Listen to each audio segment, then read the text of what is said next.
jumper kita ini ada 7 ember. Sengaja kita buat dulu sesuai dengan urutannya. Ini sudah kita kuras airnya, sudah kasih air yang berisi molase dan lain sebagainya.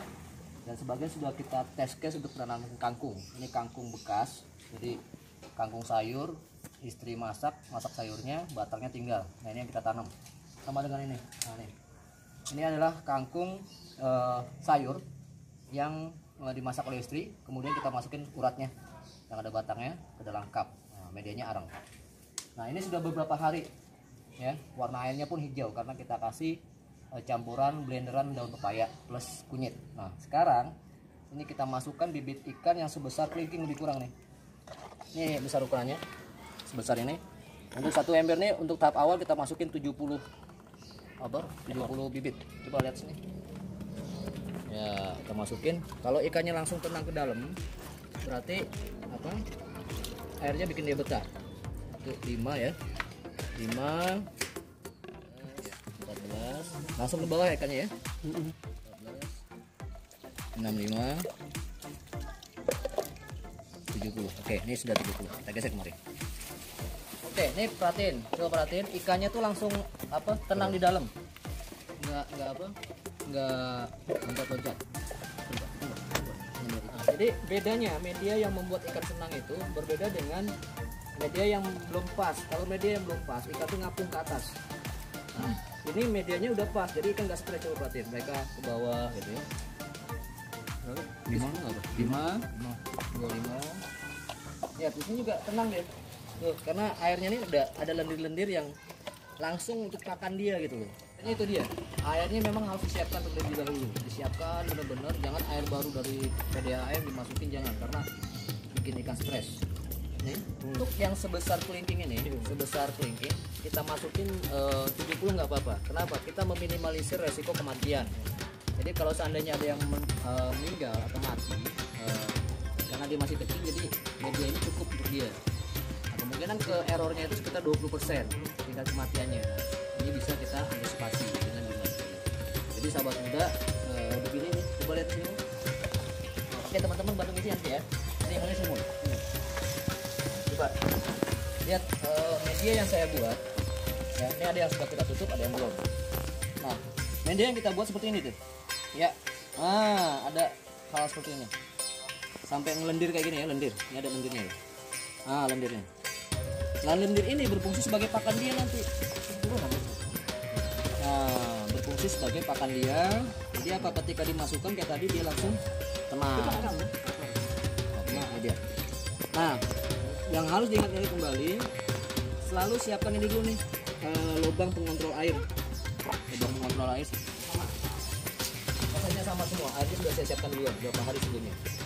Nah, mereka sudah ada ini lendir-lendir yang akan jadi pakan. Nah, ini adalah air pertama yang saya buat.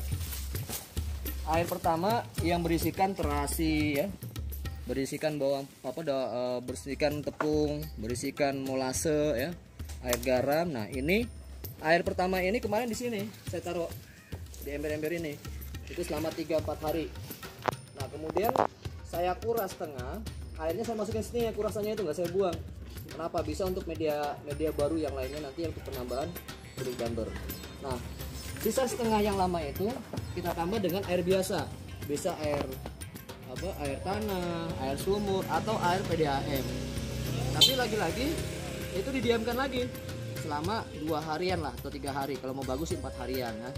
Jadi hasilnya kayak gini, ada lendir di atasnya. Nah kayak gini kan lendir nih, ada lendir-lendir di atasnya, dan ini bisa untuk pakan ikan. Nah yang ini akan saya pakai metodologi bukan tutup ya, saya pakai metodologi cut dengan kawat di sini.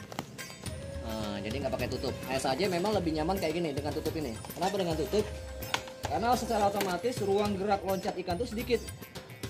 Nah, dibuat lubang seperti ini. Nah, pembuatan lubang ini sebenarnya apa ya? Tergantung kawan-kawan. Bisa pakai pisau, bisa pakai besi panas yang dipanaskan, atau bisa pakai mata bor besar yang untuk membolokkan vinil ya, kayu. Nah ini dikasih di cutter juga bisa seperti ini. Nah ruangnya ini cukup nih untuk apa? Untuk ikan lele, untuk udara lah ya, udara segala macamnya. Seperti ini yang praktis seperti ini. Jadi kalau kita mau ngangkat apa, mau ganti air, tinggal ngangkat kayak gini. nggak payah-payah ngangkatnya karena sudah ada handle di tengahnya. Ini yang sudah diisikan ya.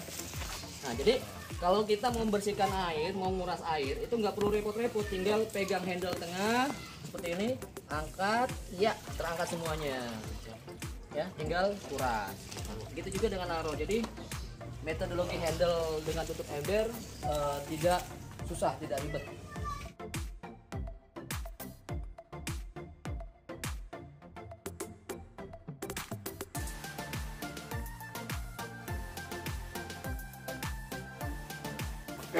Jadi konsepnya ini adalah untuk ketahanan pangan mandiri kita. Jadi kalau seandainya masing-masing warga punya satu ember kan, dia bisa tanam kangkung, bisa ternak ikan. Nah, kalau kangkungnya sudah tumbuh, sudah seger, dia bisa panen dan masak sayur kan dari hasilnya. Ada ikan yang bisa dimakan dari hasilnya sendiri walaupun satu ember gitu ya, kan bisa langsung. Jadi ketahanan pangan selama COVID-19 ini bisa dilakukan dengan adanya ini, bertahan warga. Nah, ketika sudah 2 atau 3 bulan kan warga sudah paham nih mengolah satu ember. Wah, akhirnya itu bagus gimana cara pengelolaan, kasih pakan, perawatan. Nah, akhirnya pikiran kita sudah berorientasi berubah lagi nih. Jadi pemasukan keluarga. Penjualannya bisa ke lingkungan. Iya, bisa seperti itu. Jadi apa? Kalau seandainya satu rumah bisa 10 ember kayak gini, nah sekarang kalilah satu ember itu kali 7 kilo hasilnya. 7 kali 70 kilo. 70 kilo dikali berapa? 20.000. 1.400.000. Satu bulan udah dapat duit tenang. Padahal ya cuma di pinggir rumah doang kan. Enggak ribet ya. Enggak ribet. Nah, bagaimana mengatur pakannya, mengatur yang lain-lainnya. Nah, itu nanti belajar bareng-bareng dengan WMI. Nah, WMI nanti mendampingi, ngasih tahu kayak gini loh Pak, Bu, kan? Jadi warga juga bisa paham. Oh, tapi ini kelompok WMI. Iya, kelompok Wahana Muda Indonesia. Kita punya kelompok ternak, tani, Wahana Muda Indonesia. Nah, ini jadi harapan kita dengan adanya ini, mindset keluarga selama COVID ini terbangun, bahwasanya kita harus bertahan dengan pakan yang ada, lokasi yang ada, memanfaatkan wilayah yang ada. Nah, kayak gitu. Oke, ini jadi ini mudah-mudahan ini bisa berkembang di warga nanti, khususnya relawan dan warga dampingan WMI. Nah, bisa dicontoh oleh masyarakat. Saya yakin nanti ini dibantu tidak dibantu oleh pemerintah, warga akan ngikutin. Kenapa? Kan tidak berat. Satu ember satu rumah. Sambilan. Iya, istri atau anak kita bisa ngasih makannya, kita kerja bisa di luar, kan gitu. Nah, anak-anak juga senang ngasih makan ikan, kan? Nggak tahu ikannya udah gede aja kan? Nah, itu dia. Jadi itu konsepnya sahabat ya. Kita hari ini Budik Damber ini untuk ketahanan pangan mandiri, usahakanlah di rumah punya satu aja, satu budik damber dengan 70 atau 60 ekor ikan, ya di atasnya tanamlah kangkung atau segala macamnya. Jadi itu selama 2 bulan ini, 3 bulan ini selama COVID ini kita belajar mandiri dengan media ini. Nah, saya yakin ketika sudah paham semua ilmunya, sudah ngerti semua, sudah ngelotok lah ngasih makan, ngerawat segala macamnya, ini akan berubah orientasinya untuk pemasukan keluarga. Kalau punya 10 ember, anggaplah sebulan itu 1,5 juta, maka sudah pendapatan sudah bertambah. Nah, 1,5 juta dikurangkan biaya pakan 300.000, sudah 1.200.000 bersih.